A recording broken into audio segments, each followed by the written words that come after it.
Satu datang, satu masa nanti, orang-orang yafirun, lari daripada ketemu ulama dan fuqaha. Meninggalkan ulama dan fuqaha dengan cara lari.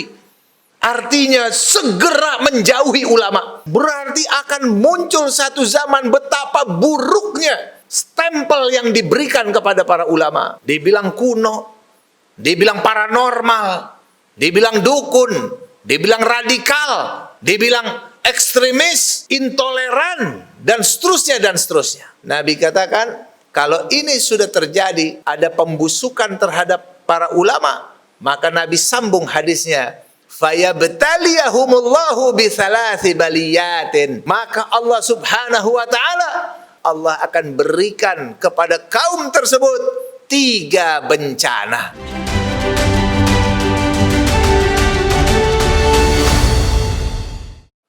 Nabi mengatakan akan datang satu zaman nanti pada manusia yafirruna minal ulama wal fuqaha. Yafirrun ini lari, bukan meninggalkan secara biasa. Satu datang satu masa nanti orang-orang yafirrun, lari daripada ketemu ulama dan fuqaha. Meninggalkan ulama dan fuqaha dengan cara lari. Artinya segera menjauhi ulama. Jangan dekati ulama. Itu ulama berbahaya sehingga orang mau ketemu aja mesti buru-buru minggir. Lari berarti akan muncul satu zaman betapa buruknya stempel yang diberikan kepada para ulama.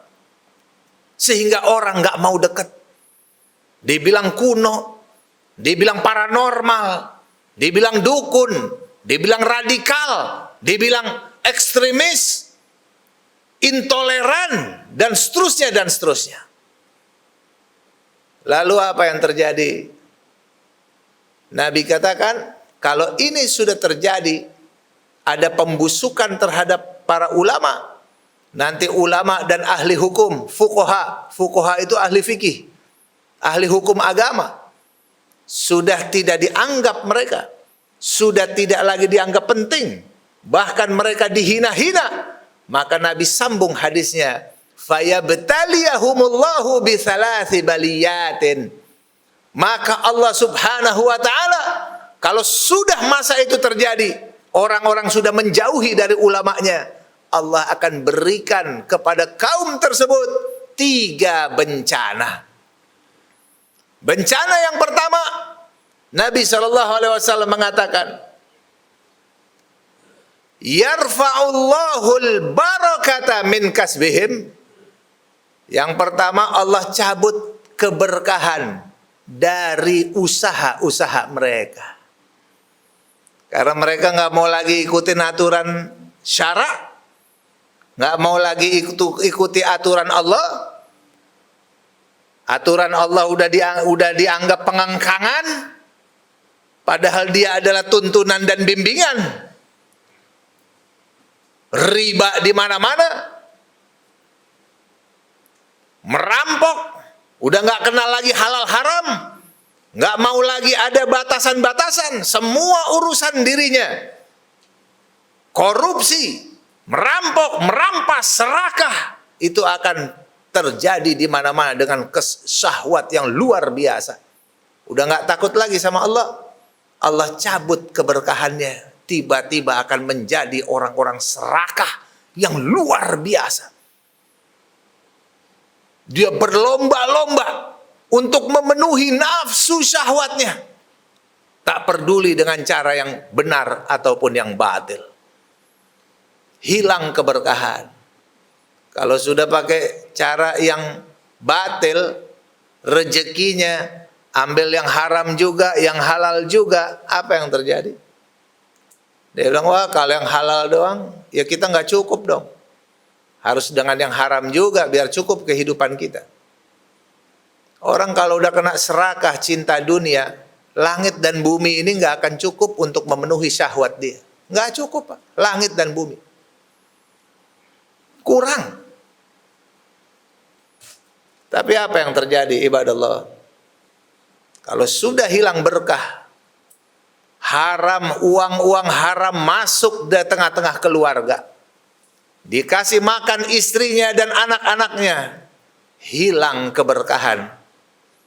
Susah ibadah. Energi negatif, energi haram yang akan kuat di tubuhnya. Dari makanan itu melahirkan energi. Dari barang-barang haram akan melahirkan energi-energi haram. Mudah untuk berbuat yang haram. Untuk ibadah, untuk menuntut ilmu, berat. Kalaupun ada ilmu yang didapat, cepat hilang atau tidak berguna, nggak bermanfaat ilmu itu buat dia. Tetap saja. Ilmu agamanya bagus, banyak, hebat, tetap nggak berguna. Tetap maksiatnya jalan terus. Tetap juga segala macam energi negatif dia tetap bisa kerjakan. Hati-hati kalau keberkahan sudah dicabut dari usaha-usaha kita ya ikhwan. Gara-gara jauh dari ulama, muncul penyakit segala macam. Bencana yang kedua, yusallitullahu sultanan zaliman. Allah akan kirim untuk orang tersebut, kaum tersebut, sultanan zaliman, pemimpin yang zalim, pemimpin yang menjual hak-hak rakyat, pemimpin yang menghinakan rakyat, yang menganiaya rakyat, tak peduli siapa dia, zalim. Orang yang pengen tenang di zaman itu, dia harus berkolaborasi dengan penguasa yang zalim juga. Jadilah bahu-membahu, tolong-menolong dalam kezaliman, bencana besar. Yang ketiga, yakhrujuna minad dunya bighairil iman. Keluar dari dunia ini tanpa membawa iman. Dianggap nggak penting agama. Agama sama aja, semua agama sama kok. Sama aja, semua agama sama-sama mengajarkan kebaikan. Nabi Muhammad, Bunda Teresa, Martin Luther sama-sama lagi nunggu di pintu sorga. Ada, berkembang di kampus-kampus Islam sekarang ucapan seperti ini. Ibadah hari Jumat di masjid, hari Minggu ibadah di gereja, ada. Muncul, yakhrujuna minad dunya bighairil iman.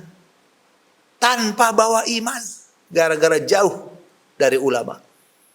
Ulama sumber kekuatan.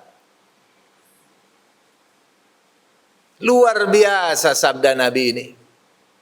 Ternyata sekarang sudah hampir terbukti. Bagaimana ulama yang hak, ulama yang istiqamah dikebiri. Dimulailah gerakan-gerakan mengkebiri ulama terlebih dahulu. Karena ulama adalah sumber kekuatan moral, akhlak, iman, mental, spiritual. Adanya di ulama. Ulamanya dirusak. Disuruh sertifikasi dulu lah. Setelah sertifikasi nanti diuji. Kalau lulus dapat SIM. Sertifikat. Baru boleh khutbah di masjid-masjid. Fahamlah kita.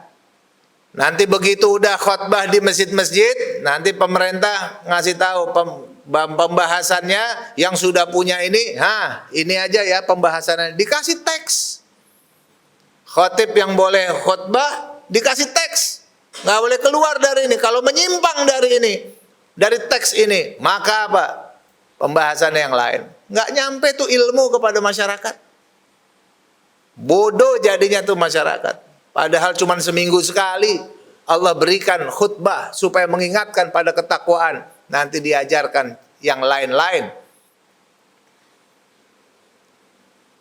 Ulama yang tetap istiqomah mengajarkan apa adanya kehidupan di dunia ini akan dicap sebagai lawan, sebagai musuh, negara, sebagai orang yang berbahaya, padahal yang dia sampaikan kebenaran, ya ikhwan. Akan dicap ini, dicap itu, dikriminalisasi, dipenjarakan, diusir, dibuang. Sehingga orang-orang ketakutan, tak lagi mampu untuk mengajarkan Islam.